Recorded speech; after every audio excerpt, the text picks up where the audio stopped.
Good afternoon and welcome to the Red Raider Coaches Show. I'm your host Shane Bennett along with head coach Kyle Langford. And this will be our final show this year, Coach. We're going to try to wrap up game against Motor and then kind of talk about what this season has been, what we've been through this year, what we're looking forward to next year, and on with this you and the coaching staff and the boys coming up. Coach, first we like to always give a shout out to our churches, and this year, as you were saying before we went on show, we've had a lineup of churches and even have a waiting list on churches wanting to feed the boys prior to the games. And we've had First Baptist that has put out their facilities all year long, and the group of guys that came up there and fed everybody for breakfast. So I'll just give you a little chance here to kind of go through those and talk about those churches and those folks there. Well, the last three we had, and like we said, that's the good thing about it. You're going to show up and you know it's going to be good. Every one of them's been good this year. And the hospitality and love that the players experience and the message that's always shared with them is always valuable. But our last three, we had the Alma Church of God, which was fantastic. First Methodist up there in town, it was really good. And then the final one was Friendship Baptist out there with Pastor Miles, and man, it was really good too. So, like you said, we've got people lined up, really about 25 deep of churches wanting to feed them, and that's just a testimony for this community and the love that they have for these young people and the desire that they have for them to be successful. And our boys understand that. You know, people will pull for you and they love you and they support you, and they demand something in return now, and that's playing hard, playing with class, and a team of integrity, and I think we've succeeded on that end this year. Yeah, and you make a good point. These boys getting to meet some of these folks at the church, and establishing that relationship that they might otherwise not come to a game or whatever. But now that they've kind of met these boys and formed that relationship, and these are young men that are going to be, you know, citizens in our community here shortly, and they'll be needing jobs or they'll be doing jobs, and people need to know you and know who you are and have some reference to what kind of person you are. And hopefully, you know, they're going to look 10, 15 years down the road and they're going to say, well, I played football at Baker County High School, and people are automatically going to know, well, this guy has been raised right and he has integrity and this is a man of character, and we know we can trust him with our community and trust him with our future. And that's what we strive for with this program, and so far we've been very satisfied with the results. Yeah, I'm going to mention First Baptist. I want to shout out for Mr. Bentley Carter. Showed up every Friday morning and cooked eggs over there. Seemed like about several dozen eggs he cooked every morning. Coach Joe Bordeaux, our kicking coach, he was up there every morning and did that. Coach Gavin Vickers, our pancake man, every morning. And Mr. Joe Hayes, Mr. Clint Burkett. I'm missing a few in there. The pastor at First Baptist over there. Just a good Mr. group Van up there. Also, Mr. Vance Burkett. And just everybody that showed up, man, it's like watching a well-oiled machine in there. You know, there ain't nobody half-stepping. Everybody's going hard, and it's precision. And you can count on 7 o'clock that we're going to be eating, and it's going to be off the charts good. And then it's just a business meeting for us after that. Yeah. And I say, Brother Clint Burkett giving devotion a lot of those mornings and praying with kids, and part of it we don't want to put any less emphasis on. Coach, moving on in, this year has been a year like I've never seen as far as injuries. I don't know that since I've been doing this, or even since I've been affiliated with the football program, that we've had as many injuries as we have, and not as many injuries, but injuries to key players within the offense and defense and special teams. You want to talk a little bit about that and talk about how you've come through the season with that, some of the players about hurt, how they are now, and just kind of... Well, I told somebody earlier this morning, and they were asking about us and this and that, and I said, well, over the course of the year, from the first week in August until the end, you know, we lost 18 starters at one time or the other, and that is unbelievable. I've never heard anything like that. And people can say, well, you may be exaggerating or making it. No, we're not. It's the facts. And just catastrophic that you would lose 18 starters, 18 first or second level guys throughout the course of years. Unbelievable. And, you know, many of them were injuries, and some of them were people just not wanting to pay the price too. So that happens. And but I'm super proud of the young men that we have with us. And they were true Raiders and my kind of guys at the end. And I think we ended up with, carrying around about 46 at the very end. So that was a good number for us. But, well, it's just like Wesley Cawthorn, Here's the guy that had his leg shattered, in the Pierce County game, and now he's walking around, got a little small ankle brace on there. He looks real good. The doctors have cleared him to start doing some light squats and some jogging. He's going to physical therapy several times a week. So it's not going to be long before he'll be fully cleared, and hopefully he'll be back in time for track season, and then he'll be able to take a chance. I told him, if you do what you're asked to do by the doctor, and you rehab the way you're supposed to, and you work hard in the weight room, we will do everything we can to give him a chance to play college football, because he's that kind of young man that's worth somebody taking a gamble on. Zevion Brown, another senior, he's coming off a knee injury, and his is still kind of touch and go, and they're waiting for some of the fluid to go down off that. And so there's really not been a timetable set on his return yet to basketball. But we don't think it's anything catastrophic. I don't think he has ACL or anything like that, so maybe it won't be too much longer. And then, those are the seniors that we're really missing. I think they are worthwhile to speak on, and we just wish them the best.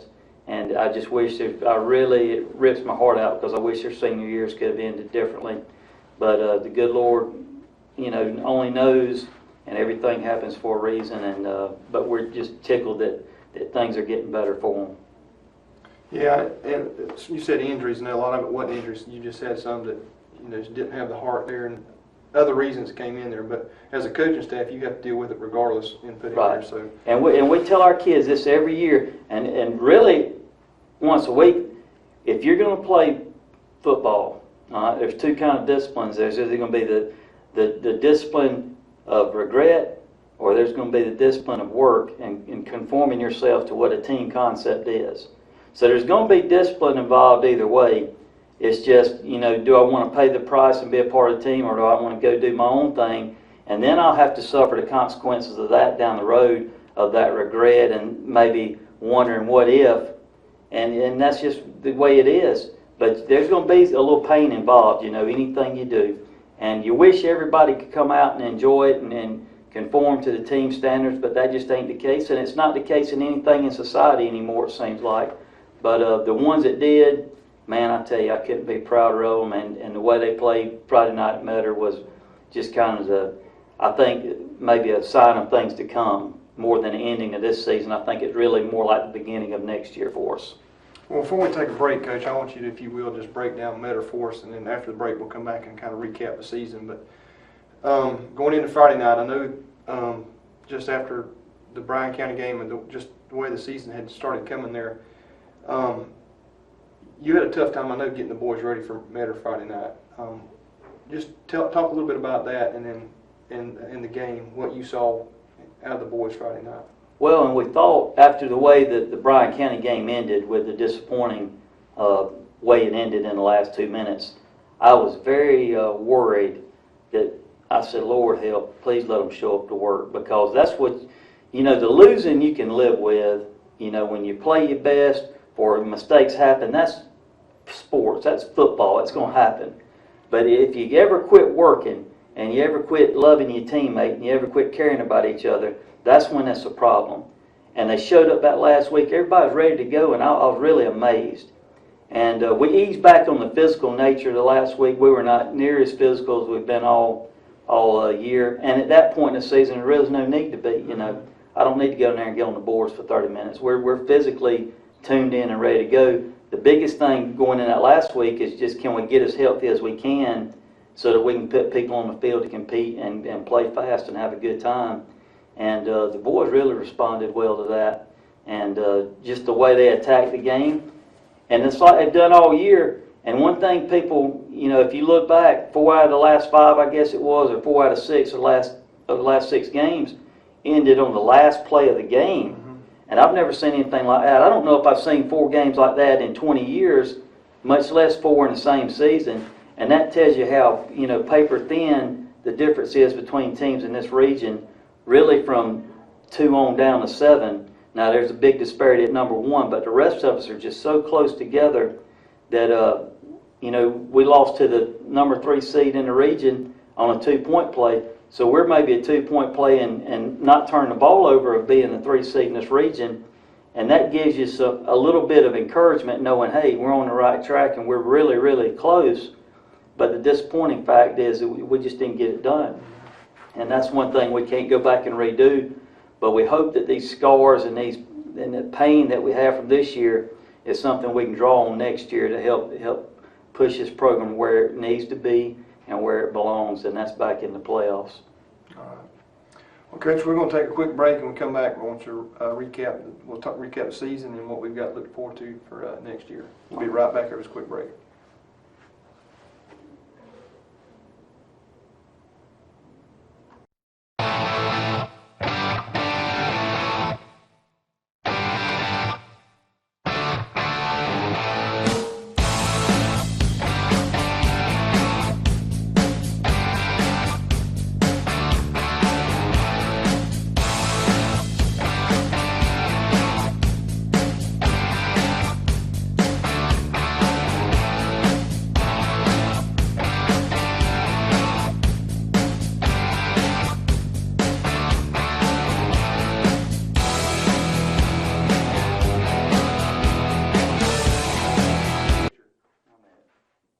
Sitting here like this in Trump. I bet he's really enjoying that.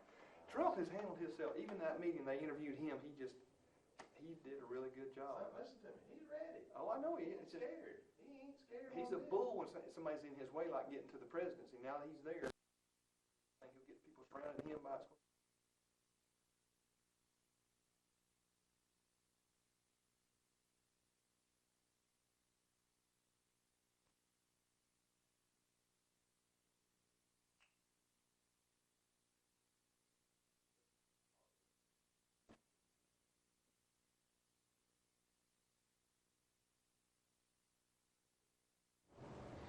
All right, Coach. 2016 will go down as an injury-ridden season, but there was a lot of positives we can take from this year, and seeing boys step up, the numbers that you had out throughout the year. And we didn't have great numbers at home games and away games, but we had a good pack of folks that did follow and stayed with the boys this year. Had a good student section this year, coming from the fans' standpoint. Cheerleaders on top of it this year. I mean, just a lot of good things that we can take from this season, and we don't need to look at the negative. Negative, we had some hard losses this year, and I agree with you said earlier before the break that we've had 4 games that were decided in the last few minutes or even the last play of the game, and we could easily been a playoff team this year. With all that you were handed this year, with the injuries and stuff, I think you've done a real good job. What will you take from 2016 as your biggest learning point or whatever from this year? Well, the one thing that's comforting, we came into this year, even on offense, I think we had 2 starters back on offense. So there was a lot of uncertainty with what we could do offensively, what would suit our personnel. And that's going to be the one thing that's going to lead us into next year is we won't have to worry about what personnel is right, what suits us offensively, what do we do good, we're going to know because everybody's back, basically. Mm-hmm. And so that's one thing that comforts me. Knowing we'll get these injured people back, that's something that comforts me. And I think we talked about it in coaches' meetings throughout the season, and we kept saying, hey, well, maybe we're being too physical at practice. Maybe we're being too tough on them at practice. And I don't know. Maybe we are sometimes. I don't know. But I do know this. We're going to keep being physical, and we're going to keep being tough. Because the comments I got from everybody, when you talk to these coaches before the game, and 2 things that really made me feel good, they said, man, y'all really get off the ball well, get off the ball fast and hard. And that's a real compliment. And everybody we played said, boy, them jokers play hard. Your guys play hard. And, Coach Johnson from Mutter said he thought we played harder than anybody in the region. And there's nothing else you could have told me that made me any prouder, because that's one thing that regardless of skill level, regardless of size, regardless of anything, we can line up and play hard on Friday night and play like we care about each other and play like we care about this program. And that's one thing I never worried about all year. It got to a point, I think, where the players started trusting me and that I had their best interests at heart, so we won't put them in position to be successful. And then as in turn I started trusting them that I didn't have to worry, oh Lord, are we going to play hard this week? And then it just got to be where, hey, I know we're going to play hard this week. Now we've got to execute and play better. And I thought we did that really, for the most part of the second half of the season. I thought was really a tale of two seasons. And just being so close, it really makes you hungry. And you wish you had another game. You wish you had 2 more games. You wish you could go back and redo it, but you can't. But hopefully in this off season, those days we don't feel like working quite as hard, those days we don't want to watch as much film, those days we don't want to get in the weight room, you're going to say, hey, we were this close. And that's 2 years in a row we've been that close, and we've got to go. And with the guys we got coming back next year and the coaches we've got coming back, I feel really good about where we are as a program and the direction we're heading. And I think one thing that we can take out of it also is when people come to the game, whether it's home or away, our fans can at least leave proud. They might be mad at me sometimes, and that's okay, but you can at least be proud of the boys and say, boy, them young men played hard, them young men played with class. There's no foolishness out on the field this year, and that's something I'm very proud about too. Well, I've had folks ask me, y'all plan on staying with the morning practice? Anything going to change with the practices and any of that? We would suspect, and we're going to meet with the coaches here within the next week. I want to give them some time between the end of the season so that you can, a lot of times you have good ideas right after the last game, and a week later they're maybe not quite so good ideas. So we're going to give them some time to stew on it and think about some things, and then we'll come back. What the anticipation is right now is that we won't change much as far as practice goes because the kids enjoy it. And so we anticipate doing the morning practices. Maybe it'll be more of a hybrid this year where maybe it'll be more, maybe 2 mornings and then 2 afternoons or something like that. But, the coaches like it, the players like it, and I don't mind the mornings. I don't mind afternoons either. I like both of them. But just whatever suits us, and whatever makes those kids happy, we all for it, Well, Coach, let me, real quick before you, can you give me how many upcoming seniors we'll have, juniors, where we are kind of with those numbers? Right now, we have 18 seniors next year, which is, as opposed to this year, we had 7, and then 2 of those were hurt, so really I guess we have 5 seniors. So we have 18 seniors returning next year. And that's a good number. That's the highest number we've had in the 3 years I've been here. I think we had 16 that first year, and then we went down to 13 or 14 last year, and then this past year, down to 7. So the numbers will be back up with seniors. I think it's a good little 8th grade class that's coming up, and so our numbers are going to be where we want them. And the good thing about this coming year is people won't have to guess. Players won't have to say, well, I wonder how it would be different. I wonder, because nothing's going to be different. We're going to show up and work hard every day, and we're consistent in what we do.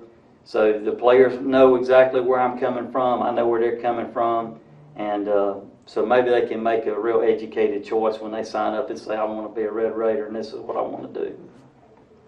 All right, Coach, I want to give you an opportunity to, whatever you want to say to the community and folks watching, just to kind of recap the season, if you got anything. Well, the biggest thing is this. I can't express enough how pleased my family and I are to be here. The way we're treated and the way this organization is run with class, with all of y'all with Touchdown Club, and just the way this program's run. It's run like a top-notch program, and we give it the effort of a top-notch program, and now we want the results of a top-notch program, and that's on our end, and we're going to do a better job this coming year. But from our administration on down to our teachers, on down to the little kids at the primary school and elementary, and there seems to be a real joint effort of community where people care about each other and people care about the program. And not only football, people care about softball and basketball and cheerleading and track, and people care about these young people, and that's what's important, because 20 years from now, I seriously doubt anybody's going to remember what our record was in the 2016 season. But people are going to remember the contributions of these young people many years from now. And when these young people that we have now are fathers and mothers and they go out in our community, that's what's going to be important. And that's what's going to mean something. And I think for us to keep Bacon County in the light that it is within our area, I think that's really important, because in today's society, it seems like there's not a lot of places where young people get the kind of direction that they need to be successful, and they learn those kind of skills and learn how to be a team player and communicate with others and really care about somebody other than yourself. And I think that's so important now, because it just seems like to me, if you walk the halls now and you walk the halls in any school, people are really worried about themselves. But we're going to tell these boys, and they know, that it's not always about them. It's about that guy standing beside you. It's about that person that needs help. And those are the lessons I think that are really important and really mean something in this world. I couldn't say it better myself, Coach. Well, we do appreciate what you guys and the staff have done this year. It didn't reflect out on the field. We had some games there, but I know what I can see in the locker room and around you guys and the kids in the hallways and stuff, that y'all are making an impact, and that's bottom line. That's what we're here for. And we want you say we keep doing the right things. Good things are going to happen here. Well, we say we're going to be entertaining, so if nothing else, we were entertaining. And win, lose, tie, or draw, we love our boys all the time, and we love our fans, and we just appreciate you so much. And praise God, we got another day to live and another day to get better. Well, we want to thank a lot of our sponsors, and again, these sponsors you saw at the football games, on the signs, those that bought breakfast, those that bought or did evening meals, any contribution that you did, we really appreciate it. It's not taken for granted. We're going to try to do things a little bit different next year, have dinner, maybe have some of you guys come out so we can talk about the upcoming year and let you meet the players and vice versa. But yeah, we want our players to be around these people that love them and care for them, and it's important that our boys are mix and mingle, and we get to know each other. Mm-hmm. You know, you root for them on Friday night, and they got that helmet on. It's kind of hard to see who they are. So I think that'd be good for us to spend some time together as a community, as a group of Red Raiders. And don't forget, we do it again this year. Somewhere around Super Bowl, we'll have our reverse raffle again. That's our big fundraiser. Helps pay for these camps and stuff we do at the beginning of the year. A lot of stuff coming up, and every dime that we earn goes back into this program to help this be a better, and it takes a burden some off the school system too, as far as what they have to contribute. So again, we thank every one of you that were able to contribute this year and do, down to the persons that or people that parked the cars or took up tickets or sold t-shirts. We appreciate what you've done. So for myself, Coach Kyle Langford, Brent Johnson behind the camera, and those at Touchdown Club, we appreciate what you do, and we will be back next year, hopefully for another Red Raider season.